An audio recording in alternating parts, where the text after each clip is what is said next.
எப்படி இருக்கீங்க my dear Bkbytes? Hope நீங்கள் எல்லாருமே ரொம்ப நல்லா இருக்கீங்க அப்படின்னு தான் நான் நினைக்கிறேன். இன்னைக்கு நம்ம அதிக கோட்டைகளையும் யூரோப்பின் இரண்டாவது பெரிய நீர் ஆதாரத்தை கொண்ட ஒரு நாட்டை பற்றி தான் பார்க்க போகிறோம். இது லேண்ட்லாக் கண்ட்ரி அப்படின்றதாலேயே இங்கே கடல் கிடையாது. அண்ட் இந்த நாட்டோட தலைநகரம் 2 நாட்டோட பார்டரில் இருக்குது. உலகத்திலேயே உயரமான குகை இங்கே தான் இருக்குது. அதை தாண்டி இங்கே 6000க்கும் அதிகமான குகைகள் இருக்குது. இஸ்லாம் ஒரு மதமே இல்லை அப்படின்னு கருதி தடை பண்ணப்பட்ட மதமாக அறிவித்த இந்த நாட்டில் 2 பிறந்த நாட்கள் ஒரு நபருக்கு கொண்டாடுறாங்க, அதுவும் ஒரு வருஷத்திலேயே. ஸோ இன்னும் வெயிட் பண்ணிக்கிட்டு உங்க சீட் பெல்ட்டை மாட்டுங்க. இன்னைக்கு நம்ம போக போற நாடு ஸ்லோவாக்கியா.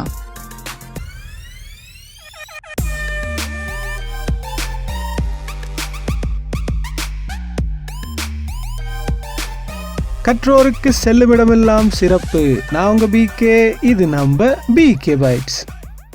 இந்த நாட்டோட அஃபீஷியல் பேரு ஸ்லோவாக் ரிபப்ளிக், இல்லைன்னா ஸ்லோவான்ஸ்கா ரிபப்ளிக்கா அப்படின்னு சொல்றாங்க. இந்த நாட்டோட மக்கள் தொகை அப்படின்னு பார்த்தீங்கன்னா 54,79,290 பேர். இது 2021 சென்செக்ஸ் கணக்குப்படி. இந்த அடிப்படையில் பார்த்தோம்னா இது 117வது இடத்தை பிடிக்குது மக்கள் தொகையின் அடிப்படையில். அண்ட் இந்த நாட்டோட நிலப்பரப்பு அப்படின்னு பார்த்தீங்கன்னா 49,035 ஸ்கொயர் கிலோமீட்டர் தான். நிலப்பரப்பின் அடிப்படையில் பார்க்கும்போது இது 127வது இடத்தை பிடிக்குது. அண்ட் இந்த நாட்டில் அஃபீஷியல் லாங்குவேஜ் ஸ்லோவாக் தான். அண்ட் இங்க வாழ்ற பழங்குடி மக்களும் ஸ்லோவாக்ஸ் தான். அதை தவிர ஹங்கேரியன்ஸ், ரொமானியன்ஸ் இவங்களும் இங்க வசிக்கிறாங்க.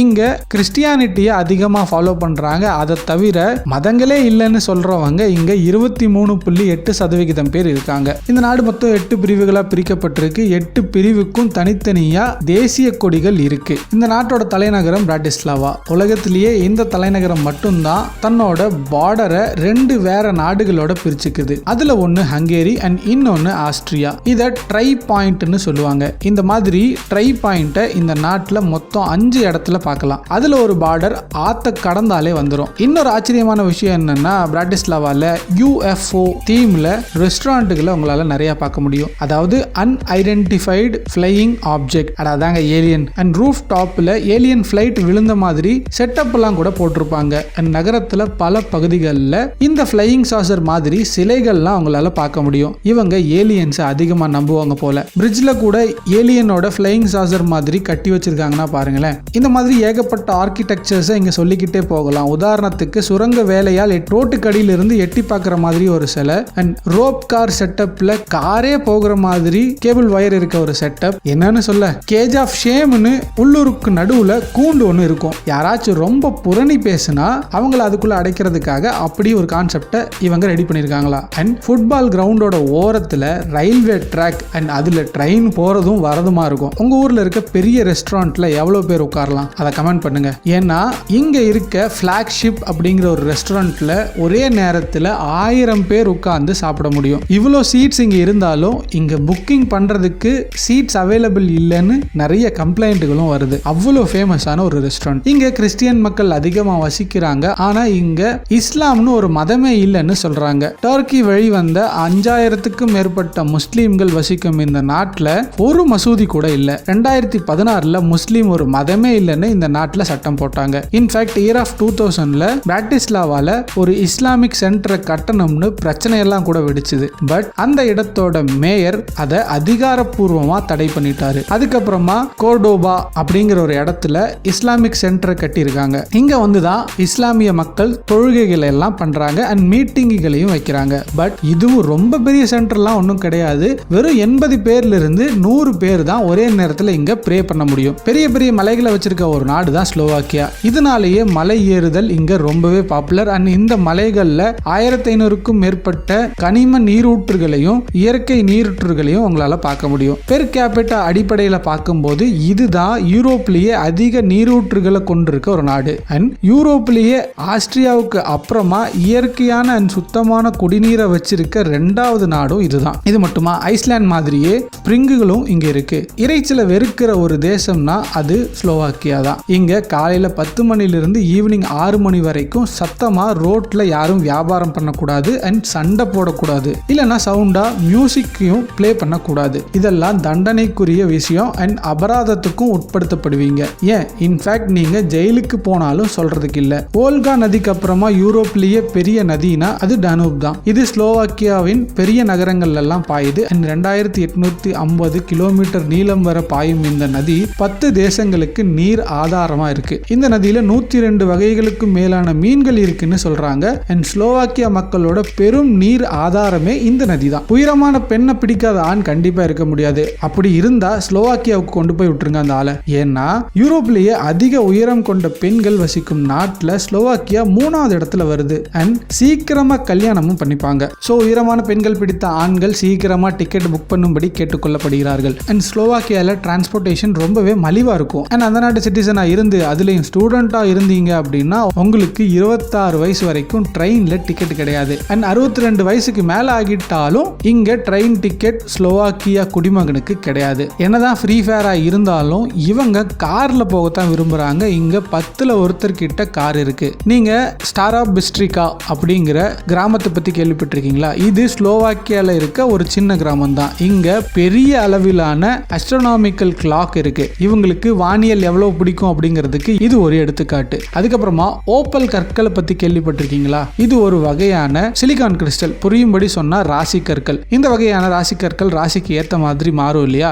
அதுல துலாம் ராசிக்காரர்கள் போட வேண்டிய கற்கள் இந்த நாட்டுல தான் அதிகம் கிடைக்குது. இன்ஃபேக்ட் இந்த நாட்டுல இந்த ஓப்பல் மலையாவே இருக்கு. இதுல மைனிங் வேலை பார்க்கறவங்களும் ரொம்பவே அதிகம் இந்த நாட்டுல. இன்ஃபேக்ட் உலகத்திலேயே இந்த கற்கள் ஸ்லோவாக்கியால தான் கிடைக்குதான். இதனாலேயே இது ரொம்பவே எக்ஸ்பென்சிவ். ஒரு கேரட் 3000 ரூபாய்க்கு மேல விற்கப்படுது. இது தவிர இங்க பெரிய பிசினஸ்கள் அப்படின்னு பாத்தீங்கன்னா 30% ஜிடிபி ஆட்டோமொபைல் இண்டஸ்ட்ரியில தான் இயங்கிட்டு வருது. சொல்ல போனா பெர் கேபிட்டா அடிப்படையில் அதிக கார்கள் தயாரிக்கும் பட்டியல்ல ஃபர்ஸ்ட் இடத்துல இருக்குது ஸ்லோவாக்கியா. இதை தவிர விவசாயம், டூரிசம் இங்க ஜிடிபியோட மத்த தூண்களா இருக்கு. டூரிசத்தை பத்தி பேசும்போது இந்த விஷயத்தை கண்டிப்பா சொல்லணும் அப்படின்னு நான் ஆசைப்படுறேன். இங்க மொத்தம் 9 நேஷனல் பார்க்குகள் இருக்கு. அண்ட் நிறைய அருவிகள், கிளாஷியர்ஸ் எல்லாமே இங்க இருக்கு. நேச்சுரல் லவரா நீங்க இருந்தா 300க்கும் மேற்பட்ட பறவைகள், 17க்கும் மேற்பட்ட வகையிலான தவளைகள் எல்லாத்தையும் நீங்க இங்க பார்க்கலாம். அண்ட் 6000க்கும் மேற்பட்ட குகைகள், 50க்கும் மேற்பட்ட மரத்தால் செய்யப்பட்ட சர்ச்சுகள்,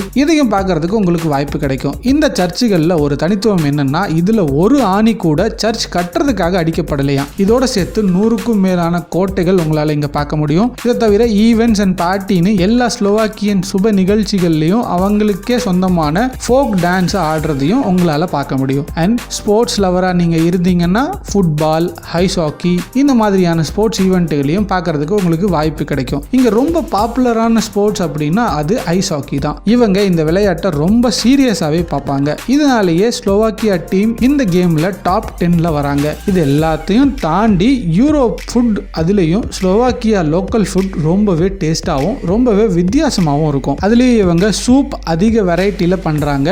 எல்லா ரெசார்ட் மெனுலையும் சூப் கண்டிப்பா இருக்கும். செம்மறி ஆட்டு பால்ல செஞ்ச சீஸ், உருளைக்கிழங்கு இதெல்லாம் இல்லைன்னா இங்க உணவுகள் முழுமையடையாது. அதுலயும் குறிப்பா டம்ப்ளிங்ஸ் வித் ஷீப் சீஸ், பியர்காசிஸ் stuffed with bryndza, cabbage soup, pork with dumpling and cabbage, goulash soup, fried cheese with French fries and tartar sauce, இதெல்லாம் இங்க லோக்கல்ல விலை மலிவா கிடைக்கிற ஸ்ட்ரீட் ஃபுட்ஸ். இதை தவிர இங்க வைன் ரொம்பவே பாப்புலர். பட் போர்விச்சான்னு சொல்ற ட்ரிங்க் தான் இங்க national drink. And Tatra tea இதுவும் ஃபேமஸான ஒரு லிக்கர் தான். இதை தேயிலைகள்ல இருந்து பண்றாங்க. ஒருவேளை நீங்க ஸ்லோவாக்கியா வீட்டு விருந்துக்கு அழைக்கப்பட்டு போறீங்கன்னா சாப்பிட்டு முடிச்சதுக்கு அப்புறமா கடைசியா உங்களுக்கு கபூர்கோவா அப்படின்னு ஒரு லிக்கரை கொடுப்பாங்க. அதுவும் குறைஞ்ச அளவுல தான் கொடுப்பாங்க. அதையும் அவாய்ட் பண்ணாம குடிச்சிடுங்க. இல்லைன்னா அது அவங்கள அவமதிக்கிற செயலா பார்ப்பாங்க. அப்புறமா நெக்ஸ்ட் டைம் உங்களை வீட்டுக்கு விருந்துக்கு கூப்பிடுவாங்களா அப்படிங்கிறது சந்தேகம் தான். அண்ட் இவங்களும் வீட்டுக்குள்ள செருப்பு போட்டுட்டு போக மாட்டாங்க. ஸோ நீங்களும் இதை ஞாபகம் வச்சுக்கோங்க. ஸ்லோவாக்கியா மக்கள் பெருமையா நினைக்கும் இன்னொரு விஷயம், இங்க ஃபிஜூரா அப்படின்ற ஒரு வாத்தியம் இருக்கு. இது புல்லாங்குழலை விட 10 மடங்கு பெருசு. இதை வாசிக்க தெரிஞ்சவங்களை ஸ்லோவாக்கியா மக்களுக்கு ரொம்பவே பிடிக்கும். அண்ட் இது இவங்களோட நேஷனல் சிம்பிளாவும் கூட மாறி இருக்கு. ஸ்லோவாக்கியா ரொம்ப ஜோவியலான மக்களை வச்சிருக்க ஒரு நாடு. ஸோ உங்களுக்கு ஹாலிடே ரொம்ப சூப்பரா இருக்கும். அண்ட் நீங்களும் ஸ்லோவாக்கியாவை ரொம்ப என்ஜாய் பண்ணிட்டு வருவீங்க அப்படின்னு நான் நினைக்கிறேன். அப்படி ஸ்லோவாக்கியா போகணும்னு முடிவு பண்ணுன நீங்க டிராவல் விசா அப்ளை பண்ணீங்கன்னா 25 நாள்ல இருந்து 30 நாளைக்குள்ள உங்களுக்கு டிராவல் விசா கையில கிடைச்சிரும். எல்லா டாக்குமெண்ட்ஸும் சரியா இருந்தா. அண்ட் 8 நாளுக்கு ஸ்லோவாக்கியா போற உங்களுக்கு 30,000 ரூபாய் வரைக்கும் செலவாகும். இதுல நான் ஃபிளைட் சார்ஜையும் ஹோட்டல் சார்ஜையும் சேர்த்தல. அண்ட் நான் சொல்ற இந்த அமௌண்ட் பெர் ஹெட்டுக்கு தான். இவங்களும் யூரோவை தான் யூஸ் பண்றாங்க. இவங்க யூஸ் பண்ற ஒரு யூரோ இந்திய ரூபாயின் மதிப்பு படி 81 ரூபாய்க்கு சமம். ஸோ அவ்வளோதான் மை டியர் bkbytees. இன்ஃபர்மேஷன்ஸ் எல்லாம் உங்களுக்கு ரொம்பவே யூஸ்ஃபுல்லா இருந்திருக்கும் அப்படின்னு நான் நம்புறேன். ஒருவேளை இருந்தா கீழே தெரியுற சப்ஸ்கிரைப் பட்டனை மறக்காம சப்ஸ்கிரைப் பண்ணுங்க, இல்லைன்னா நீங்க எதையோ ஒன்று மிஸ் பண்ண போறீங்க அப்படின்னு அர்த்தம். இது வரைக்கும் இந்த வீடியோவை கண்டினியூவா பார்த்துட்டு இருக்க ஆல்ரெடி சப்ஸ்கிரைப் பண்ணின ஒரிஜினல் bkbytesக்காக இந்த போனஸ் பாயிண்ட். கஷ்டப்பட்டு ஸ்லோவாக்கியா போற நீங்க போலீஸ்ல மாட்டிக்க கூடாது அப்படிங்கிறதுக்காக நான் ஒரு ஐடியா தரேன். நீங்க எப்பவுமே பாஸ்போர்ட்டை ரொம்ப முக்கியமா வச்சுக்கோங்க. ஏன்னா எப்ப வேணாலும் வெளிநாட்டுக்காரங்க கிட்ட இவங்க ஐடி ப்ரூஃபை கேட்குறாங்க, குறிப்பா பாஸ்போர்ட்டை காட்டும்படி கேட்குறாங்க. அப்படி நீங்க காட்ட மறுத்துட்டாலோ இல்லை உங்ககிட்ட பாஸ்போர்ட் இல்லைனாலோ பெரிய பிரச்சனை ஆகிடும். ஸோ எப்பவுமே அதை உங்ககிட்டயே வச்சுக்கிறதுக்கு பாருங்க. அவ்வளோதான் மை டியர் bkbytees. இதே மாதிரியான ஒரு ஒரிஜினல் கண்டென்ட்டோட நான் வந்து உங்களை நெக்ஸ்ட் மீட் பண்றேன். until then bye. நான் உங்க BK. இது நம்ம bkbytes.